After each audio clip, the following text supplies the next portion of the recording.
Fala, meus irmãos, que saudade que eu estava de vocês, de fazer vídeo aqui nesse canal. Olha só onde eu tô aqui, ó. Só levantar a mão aqui e pegar a manga. Eu tô aqui no quintal da minha casa. Um calor, irmão, um calor aqui em Goiânia de mais de 1000 graus. Que coisa de louco, tá? Que coisa mais boa é ter você aqui. Se você não me conhece, meu nome é Max. Você está aqui no canal Max Ramos com U, esse também é o meu Instagram.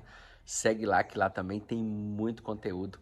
Mas eu quero falar com você aqui, eu tenho uma palavra de Deus para o seu coração.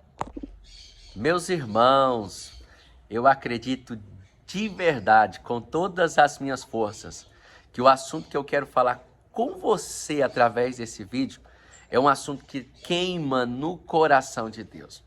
E eu acredito muito que o Senhor quer que esse assunto, sabe, esse desejo sobre esse tema que eu vou falar com você aqui, ele possa arder no nosso coração. Mas principalmente que a gente possa ter entendimento, luz no nosso entendimento daquilo que Deus quer.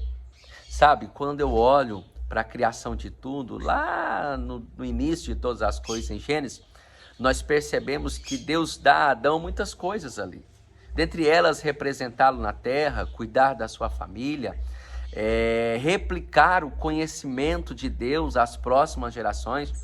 Mas de tudo que Adão perdeu ali, tem algo que o Senhor queria que Adão sentisse a falta. É quando Adão peca e Deus chega para Adão e o Senhor não diz o que você fez ou o que aconteceu aqui. O Senhor disse para Adão: Adão, aonde você está? Está lá em Gênesis 3:9, o Senhor diz: Adão, aonde você está? Deus queria que Adão percebesse, sentisse que o pecado afastava ele do próprio Deus, o seu Criador.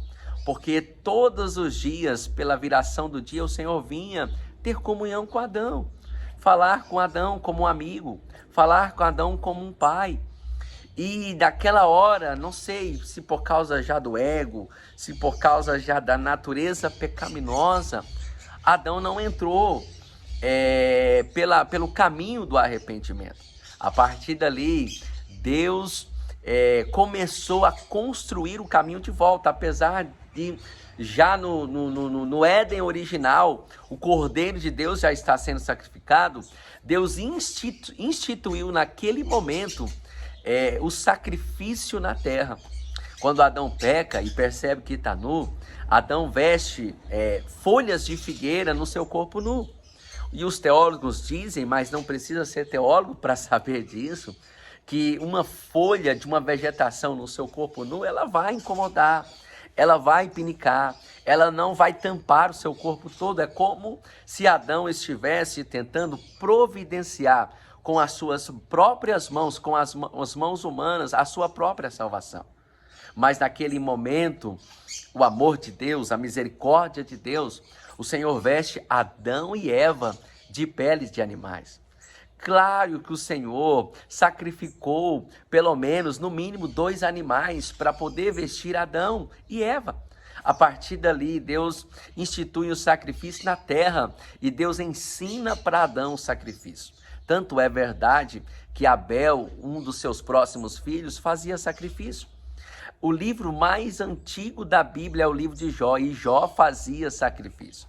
Os patriarcas Abraão, Isaac, Jacó também faziam sacrifício. Você vê que depois que Deus usa Moisés para libertar o povo do Egito, e ele diz: libera esse povo para mim, porque eles vão fazer uma festa para mim lá no deserto. Deus dá para Moisés o modelo do tabernáculo, e durante aqueles 40 anos de peregrinação, eles vão caminhando pelo deserto, fazendo sacrifício. Lá na frente, Salomão constrói o templo e eles ainda continuam fazendo sacrifício. É por isso que em João, capítulo 1, o verso 29, quando Jesus aparece nas margens do Rio Jordão para cumprir a justiça e ser batizado por João Batista, João Batista diz: eis aí o Cordeiro de Deus que tira o pecado do mundo. Deus estava querendo trazer de volta a comunhão que Adão perdeu lá no Jardim do Éden. Então, o caminho de volta é através do sacrifício. Jesus não é um mártir, porque um mártir, ele morre por causa de um ideal. Jesus não, ele veio para morrer, porque ele era a única pessoa que poderia pagar os meus e os seus pecados, expiar os meus e os seus pecados. Ele é o Cordeiro de Deus que tira o pecado do mundo e ponto. Ele morreu para nos salvar. Eu sei que talvez isso você saiba, mas um caminho que poucos entram depois de aceitar ao Senhor ou crer no Senhor e receber essa salvação pela fé, pouquíssimas pessoas entram pelo caminho da comunhão. E você vê que antes dos discípulos receberem o Espírito Santo como poder em Atos 2, o Senhor diz: ficai em Jerusalém até que do alto sejais revestidos de poder. E eles passaram 10 dias orando e buscando ao Senhor, porque é inteiramente interesse de Deus que nós possamos se relacionar com Ele.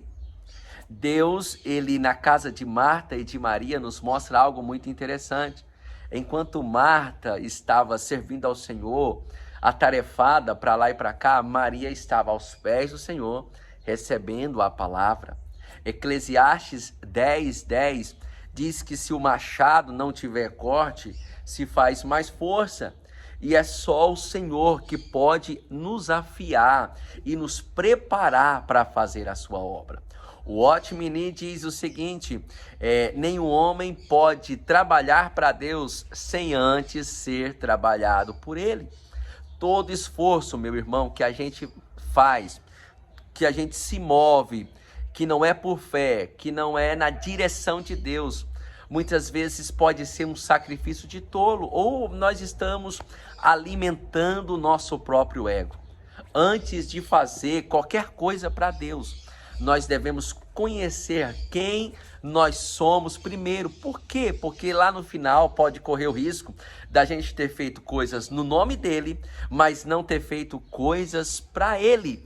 E tanto para receber o galardão, a gente pode ficar sem o nosso galardão, quanto também a gente pode ficar sem a nossa salvação. Porque o caminho que Deus construiu para nós andarmos é um caminho de comunhão, não um caminho de trabalho. No trabalho alguém se cansa, no trabalho alguém se perde, mas na adoração alguém se acha em Deus, e na adoração você se renova, você acha o caminho. Quem sabe nós estamos correndo o risco de fazer muita coisa e não realizar nada. Como já conheci pessoas assim. Quem sabe nós estamos correndo o risco de ir em muitos lugares e não chegar a lugar nenhum. O céu, a certeza do céu não é para aqueles que trabalham para Deus. Lá em Mateus 7, Jesus diz, muitos vão dizer, expulsei demônio. Outros vão dizer, profetizamos em teu nome, tudo no nome. Outros vão dizer, fizemos muitos sinais de maravilhas, prodígios. O Senhor vai dizer, eu nem conheço. É por isso que em Mateus 25, as virgens, as damas de honra que tinha lâmpada e tinha azeite eram consideradas prudentes. E no final, o noivo disse para ela, eu vos conheço. Deixa eu dizer algo para você, se você emprega força mais no seu ministério, para trabalho, se você emprega força mais em realizar a obra de Deus do que conhecer ao próprio Deus, você está fazendo a coisa certa, talvez, pela motivação errada. É total interesse de Deus que os seus filhos conheçam Ele aqui na terra, porque eu tenho certeza que isso vai destravar o nosso ministério, a nossa casa, a nossa vida em todos os aspectos, porque foi para isso que Jesus morreu na cruz também. Não foi só para nos salvar, não, mas para que agora o véu do templo ele foi rasgado em dois, de alto a baixo, e a gente entra com total ousadia na presença de Deus. Eu espero que esse conteúdo possa ter abençoado você e que você possa gastar a sua vida, gastar os seus dias conhecendo a Deus. Porque quando o machado ele fica bem afiadinho, não se faz tanta força para fazer a obra de Deus. Não é por força, nem por violência, mas pelo meu Espírito, Assim diz o Senhor.